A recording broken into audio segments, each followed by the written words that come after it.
أشرقت نفسي بنور من فؤادي حينما رددت يا رب العباد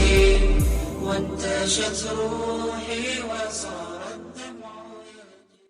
الحمد لله وكفى وسلام على عباده الذين اصطفى أما بعد فأعوذ بالله من الشيطان الرجيم بسم الله الرحمن الرحيم ودخل معه السجن فتيان قال أحدهما إني أراني أعصر خمرا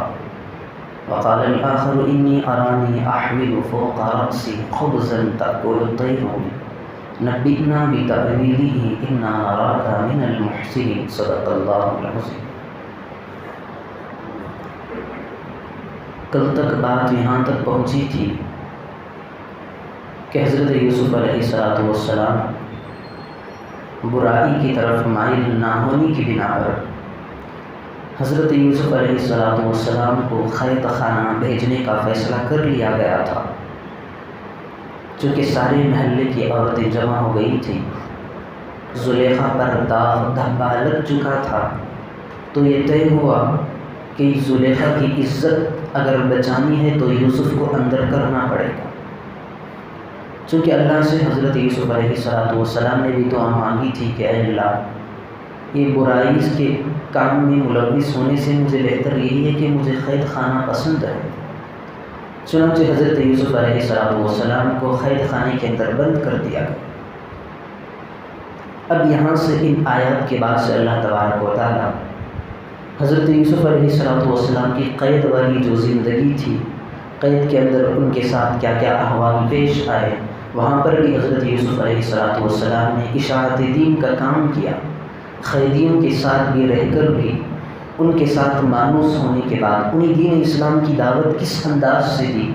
پھر وہاں کے احوال کیا تھے، ان آیتوں کے اندر ان کا بیان ہے. جیسے ہی حضرت یوسف علیہ السلام جیل کے اندر گئے، قید خانے میں بند کر دیا گیا، تو اللہ نے کہا ہے وَدَخَلَ مَعَهُ السِّجْنَ فَتَيَانِ، یوسف قید میں ہیں تو ساتھ ساتھ یوسف علیہ السلام کے ساتھ ساتھ دو بندے بھی قید کے اندر چلے گئے. یہ کون بندے تھے؟ تو ان کا تذکرہ کیا گیا ہے کہ یہ دونوں بادشاہ کے کارندے تھے. ایک آدمی وہ تھا جو بادشاہ کا ساقی تھا. ساقی کہتے ہیں زمانے قدیم کے اندر نوکر چاکر رہتے تھے، بادشاہ کا لیفٹ رائٹ ہوتا ہے، تو اس حساب سے بادشاہ کا ایک ساقی رہتا ہے، ایک باورچی رہتا ہے. ساقی اس آدمی کو کہتے ہیں جو ہر وقت بادشاہ کے سامنے مشروب پیش کرتا ہے، پانی ہو، شربت ہو، جو بھی ہو پینے کی چیز پیش کرتا ہے، اسے ساقی کہتے ہیں.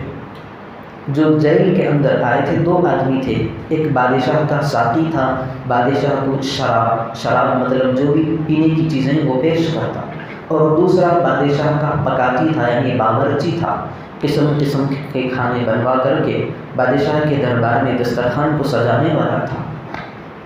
اب یہ دونوں جیل کے اندر کیوں آئے، یعنی کیوں داخل کیا گیا؟ تو تفسیروں کے اندر لکھا گیا ہے اس زمانے کے اندر، جس زمانے میں ہر زمانے میں ہوتا ہے، کوئی آدمی بڑا ہو، منصب والا ہو، مرتبے والا ہو، تو سامنے والا اس سے حسد کرتا ہے، جلن کرتا ہے، حتیٰ کہ یہاں تک سوچتا ہے کہ کسی طرح میں اسے مار ڈالے. تو بادشاہ کے ساتھ بھی یہی ہوا. چند لوگ تھے جو بادشاہ سے نفرت کرتے تھے کہ کسی طریقے سے اس کو ختم کر دیں.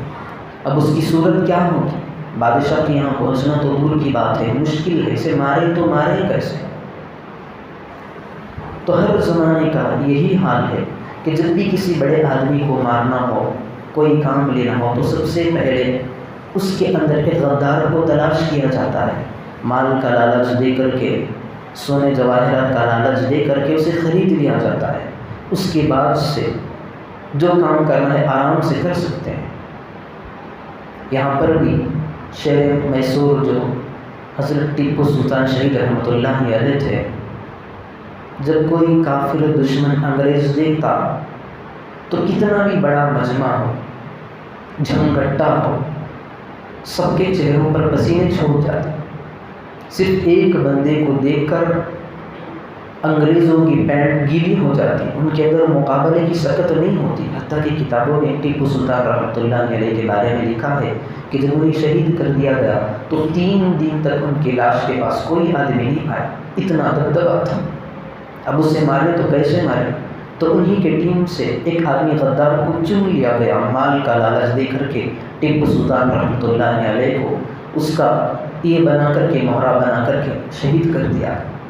تو ہر زمانے میں ایسا ہوتا ہے، بڑے آدمی کو مارنا ہے تو اس کے چمچوں کو پکڑ لیا جاتا ہے، مال دے کر کے، لالچ دلا کر کے، کسی نہ کسی طریقے سے، زہر کے ذریعے سے، کسی نہ کسی طریقے سے مارنے کی پلاننگیں ہوتی۔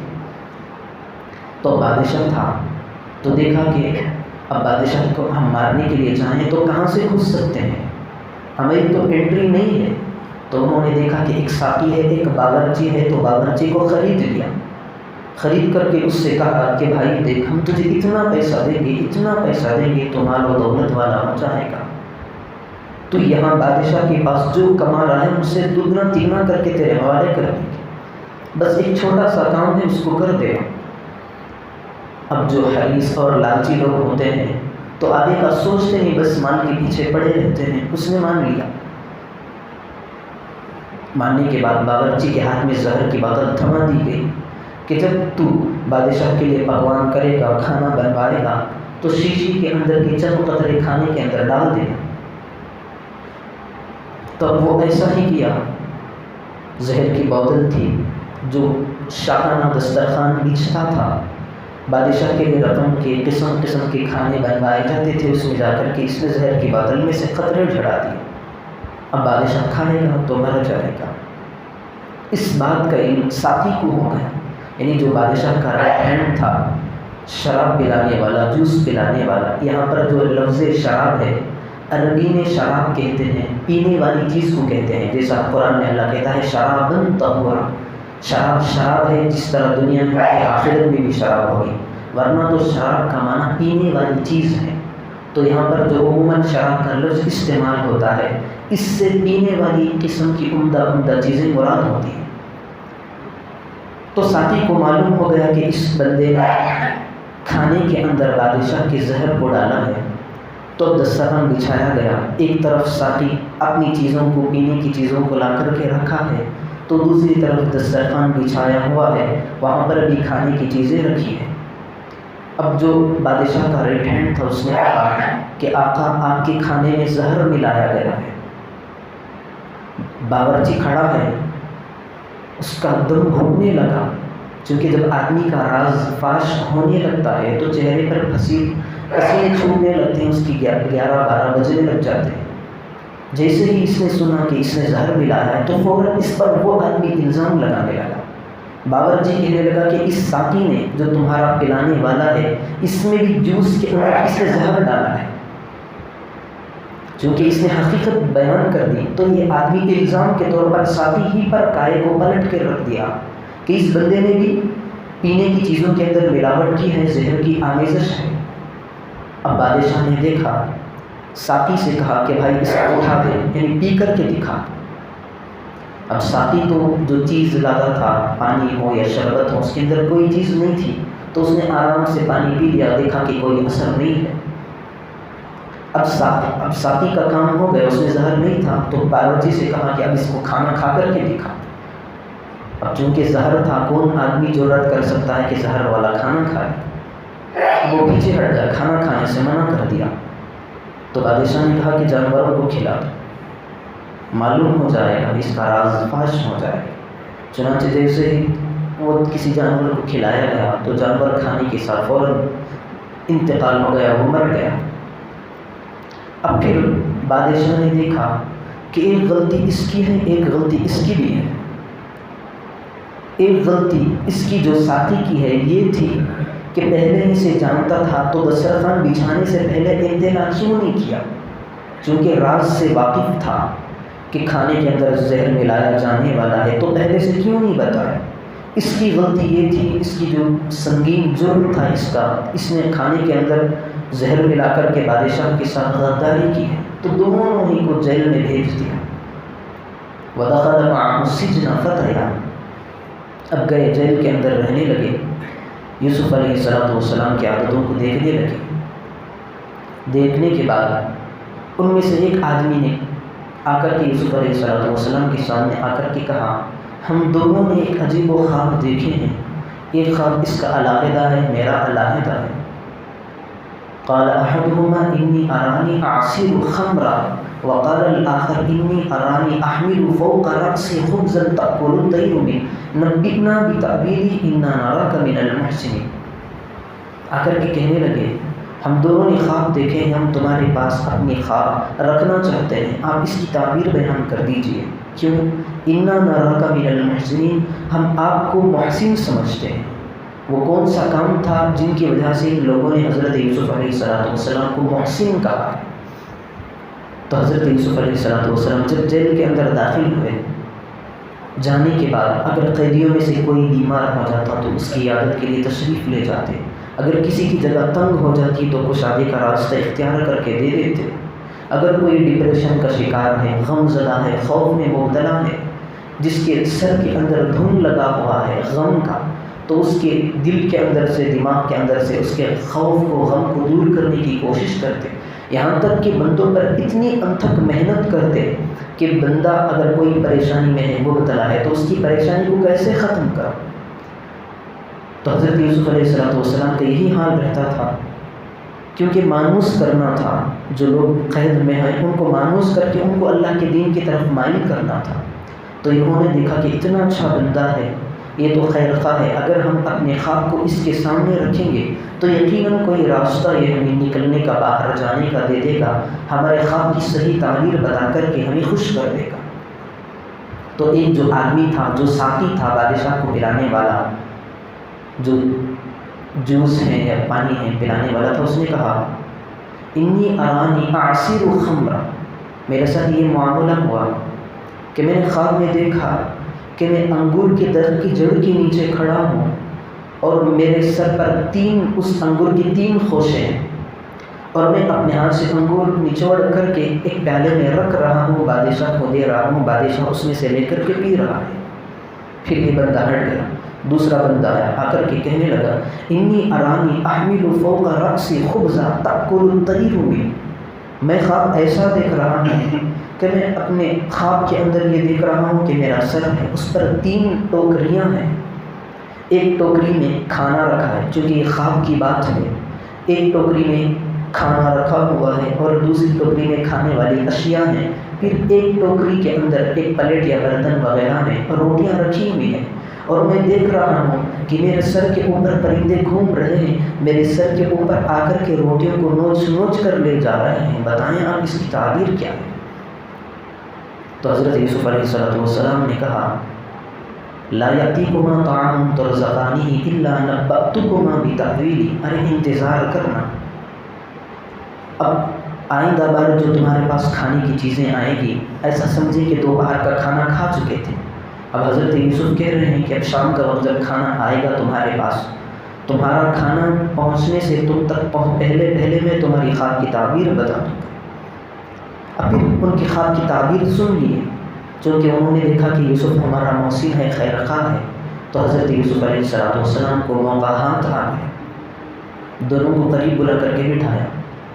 بٹھا کر کے باتیں سمجھانے لگے، ان کی بات سننے لگے، پھر آخر میں کہنے لگے، ابھی خواب کی تعبیر نہیں بتائی، کہنے لگے وَاتَّبَعْتُ مِلَّةَ آبَائِي إِبْرَاهِيمَ وَإِسْحَاقَ مَا كَانَ لَنَا أَن نُشْرِكَ بِاللَّهِ مِن شَيْءٍ ذَلِكَ مِن فَضْلِ اللَّهِ عَلَيْنَا وَعَلَى النَّاسِ وَلَكِنَّ أَكْثَرَ النَّاسِ لَا يَعْلَمُونَ۔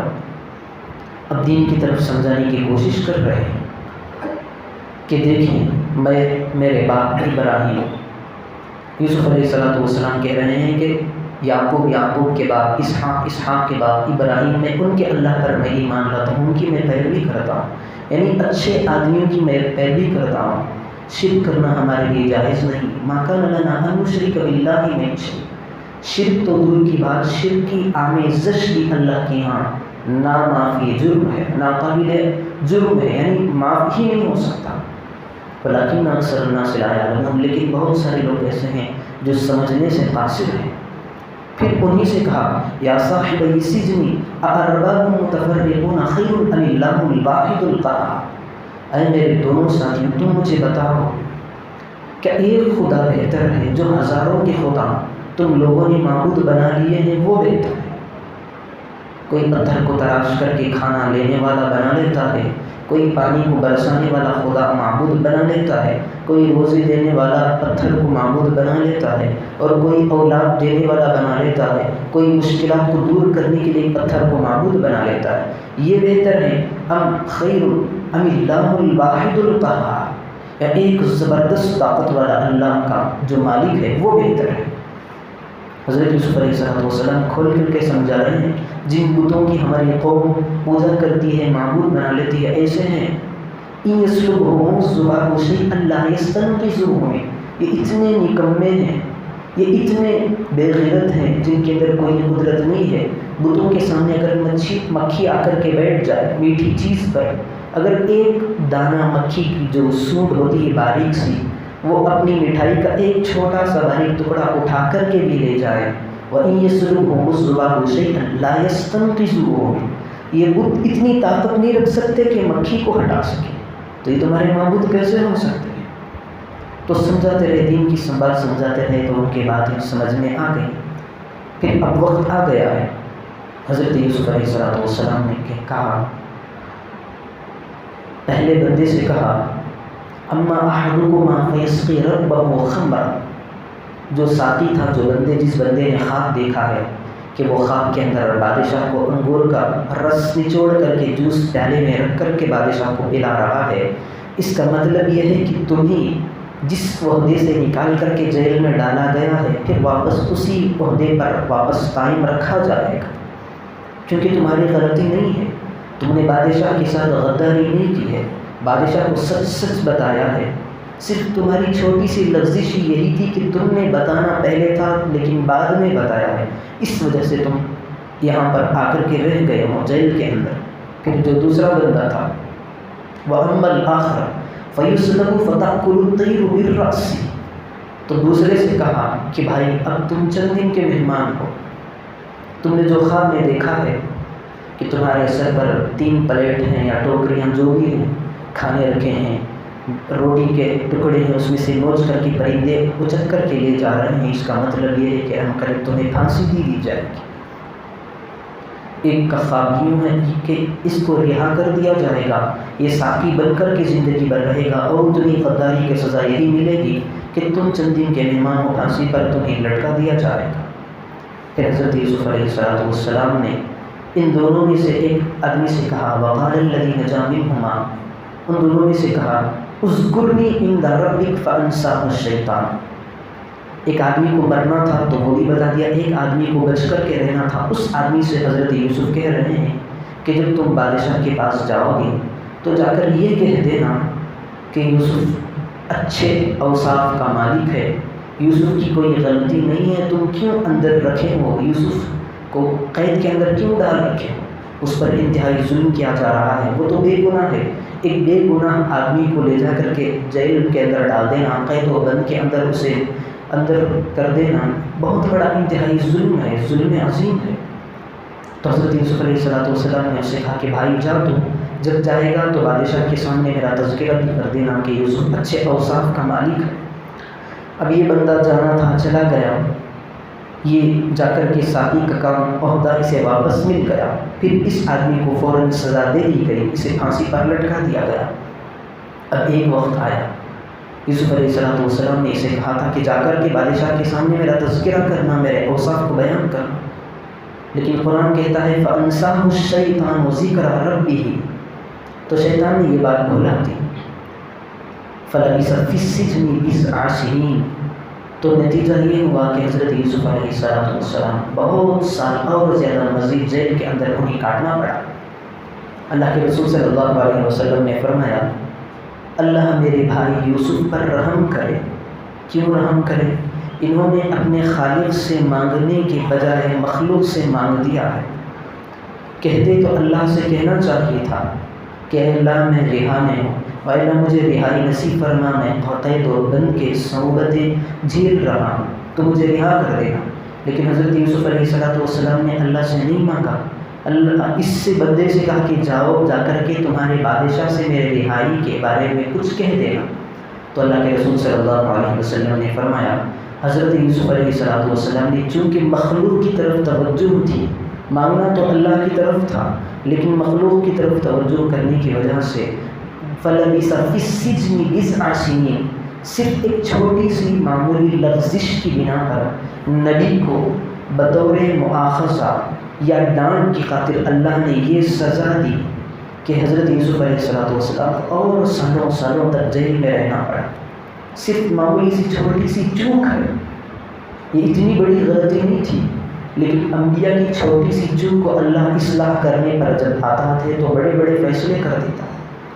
صرف ایک بات پر رب ذوالجلال نے حضرت یوسف علیہ السلام کو اور مزید قید کے اندر رہنے دے دی۔ فلبث فی السجن بضع سنین، مفسرین نے لکھا ہے کہ تقریباً 7 سال تک مزید حضرت یوسف علیہ السلام قید و بند میں رہے۔ پھر اس کے بعد بادشاہ کا ایک بہت بڑا خواب ہے جس کی تفصیل بھی بات کی آیتوں میں ہے، لیکن ان آیتیں جو تلاوت کی گئی ہیں اس میں 2 باتیں ہیں۔ ایک بات یہ ہے کہ جب کوئی نامعلوم شخص جسے ہمیں پہچانتے تک نہیں ہیں، ہم جانتے تک نہیں، اگر وہ ہمارے ساتھ آ کر کے بیٹھ جائے تو سب سے پہلے اس سے مانوس ہونے کی کوشش کریں، خیر خیریت پوچھیں، اگر غیر ہے تو اس سے مانوس ہونے کی کوشش کریں، اس کے احوال پوچھیں، کوئی مجبوریاں ہیں تو دلاسا دلائیں، کیونکہ ہماری شریعت اس بات کا حکم دیتی ہے کہ آدمی، اللہ کے رسول صلی اللہ علیہ وسلم نے فرمایا اگر کوئی آدمی موت کے دہانے پر کھڑا ہے، ہسپتال میں ہم گئے، دیکھا کہ آدمی مرنے کے قریب ہے، اب ہماری ذمہ داری کیا ہے کہ اس کے پاس جا کر ہم کیا کریں؟ ہماری شریعت ہمیں حکم دیتی ہے کہ آپ کچھ نہ کریں، صرف ہسپتال میں جائیں، دیکھیں کہ اس پر یہ موت کے منہ میں آ گیا ہے، اب موت جسے اللہ دے رہا ہے اسے کوئی روک نہیں سکتا، تو ہماری شریعت اتنا کہتی ہے کہ جاؤ اس کے پاس، جا کر کے یہ کہو کہ تم عنقریب اللہ کے فضل سے ٹھیک ہو جاؤ گے۔ اللہ کہتا ہے کہ موت دینے والا میں ہوں، ان کی زبان سے تو موت سے یہ آدمی بچ نہیں سکتا، لیکن جو اس کی تسلی ہوتی ہے، ہماری زبان سے نکلے ہوئے الفاظ جب اس کے دل پر اترتے ہیں تو بندہ موت کے منہ میں رہنے کے باوجود تسلی لیتا ہے کہ ہے کوئی میرا بھی چاہنے والا، مجھے دلاسا دینے والا، مجھے تسلی دینے والا، اطمینان سے رہتا ہے۔ تو اللہ کے رسول صلی اللہ علیہ وسلم نے فرمایا جو بندہ تسلی دیتا ہے، حالانکہ موت آتی ہے تو اس کی باتوں میں آ کر کے موت نہیں جاتی، وہ مرنا ہے، لیکن اس کی تسلی کی وجہ سے اللہ تبارک و تعالیٰ اس کے صدقے سے زیادہ اجر عنایت فرماتا ہے۔ تو کسی بندے کو ہم پکڑتے ہیں، مانوس کرتے ہیں تو اس کے احوال پوچھیں، پریشانیاں ہیں تو کوئی تدبیریں بتائیں کہ اس سے تیری پریشانی جا سکتی ہے۔ جب بندے مانوس ہو جاتے ہیں تو اس کے بعد ہماری دوسری ذمہ داری یہ بنتی ہے کہ ہم اللہ کی دعوت دیں، دین کی دعوت دیں، اشاعت دین کا کام کریں، جس طرح حضرت یوسف علیہ السلام نے قید خانے کے اندر بند ہونے کے باوجود جو ساقی تھا اور جو باورچی تھا ان کو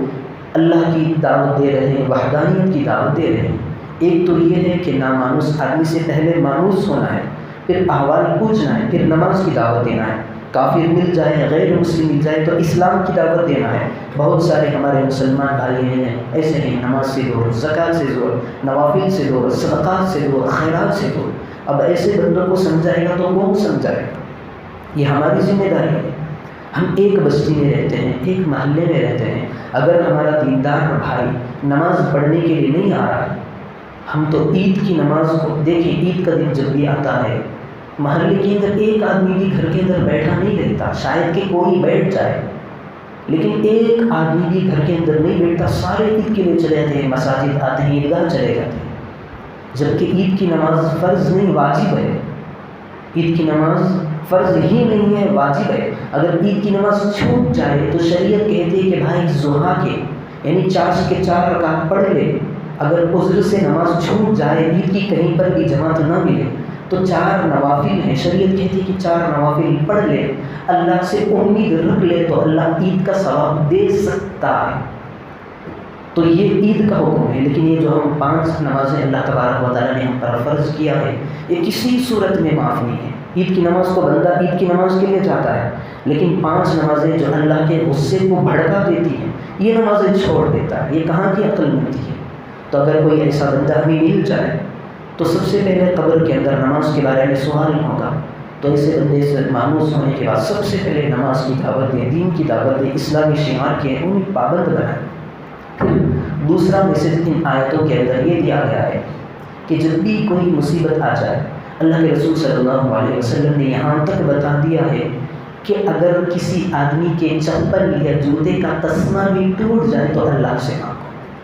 اس کا مطلب یہ نہیں کہ جاتے بھاگتے بھاگتے چپل ٹوٹ گیا تو فوراً ہاتھ اٹھا کر کے اللہ سے مانگ لیں۔ مطلب صرف جوتے کا تسمہ ہی اللہ سے مانگنا نہیں ہے، اس کے اندر اللہ کے رسول نے یہ فرمایا اتنی حقیر سی چیز بھی، اتنی چھوٹی مشکل بھی آپ کے اوپر آ جائے تو فوراً ہاتھ اٹھا کر کے اللہ سے مانگ لینا۔ پہاڑ سے زیادہ بڑی مصیبت بھی تم پر آ جائے وہ بھی اللہ سے مانگ لینا۔ چھوٹی سی مشکل بھی آ جائے، کانٹا بھی چبھ جائے تو اس کے درد اور تکلیف کے لیے اللہ سے ہاتھ اٹھا کر کے مانگ لینا، اے اللہ تو میرا ہے، میرے اس درد کو دور کر دیں۔ تو حضرت یوسف علیہ السلام نے یہاں پر اللہ سے مانگنے کے بجائے اس مخلوق سے مانگ لیا، کہا کہ تو جب رہا ہو جائے گا تو میری قید سے رہائی کے لیے جا کر کے اپنے آقا بادشاہ سے تذکرہ کر دینا۔ تو اس کی اتنی بڑی اللہ نے سزا دی کہ 7 سال کاٹنے پڑے۔ تو یہ میسج امت کو دیا گیا ہے حضرت یوسف کے حوالے سے کہ جب بھی چھوٹا معاملہ ہو یا بڑا معاملہ ہو اللہ سے مانگنے کی کوشش کریں۔ تو ان آیتوں کے اندر 2 ہی چیزیں ہیں، غیر مانوس آدمی کو مانوس کر کے اللہ کے دین کے احکام تک پہنچائیں، پھر دوسری بات چھوٹی بڑی جتنے بھی پہاڑ ہم پر مصیبتوں کے ٹوٹ پڑے، ہر وقت ہر ہمیشہ ہم اپنا تعلق اللہ سے جوڑے، معافی تلافی کروا لیں، چھوٹی مصیبتیں ہوں بڑی ہوں اللہ سے حل کر لینے کی کوشش کریں۔ اللہ پاک سے دعا فرمائیں کہ اللہ پاک سنی ہوئی باتوں پر عمل کی توفیق عطا فرمائے۔